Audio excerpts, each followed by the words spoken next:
তীব্র গরম থেকে বাঁচতে ঘুরে আসুন কলকাতার খুব কাছে এই 5টি হিল স্টেশন থেকে।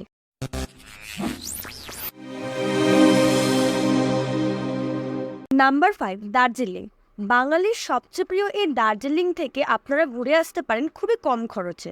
নিউ জলপাইগুড়ি থেকে মাত্র 73 কিলোমিটার দূরত্বে অবস্থিত এই দার্জিলিং। নিউ জলপাইগুড়ি থেকে যেতে সময় লাগে মাত্র 3 ঘন্টা। নাম্বার 4, গ্যাংটক। নিউ জলপাইগুড়ি থেকে প্রায় 115 কিলোমিটার দূরত্বে অবস্থিত এই গ্যাংটক। যেতে সময় লাগে মাত্র 4 ঘন্টা। নাম্বার 3, পেলিং। নিউ জলপাইগুড়ি থেকে প্রায় 129 কিলোমিটার দূরত্বে অবস্থিত এই পেলিং। সময় লাগে মাত্র 4.5 থেকে 5 ঘন্টা। নাম্বার 2, মিরিক। নিউ জলপাইগুড়ি থেকে মাত্র 56 কিলোমিটার দূরত্বে অবস্থিত এই মিরিক। সময় লাগে মাত্র 2 ঘন্টা।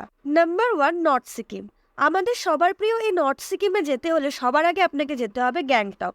তারপর গ্যাংটক থেকে নর্থ সিকিম যেতে সময় লাগবে প্রায় 7 ঘন্টা মতো।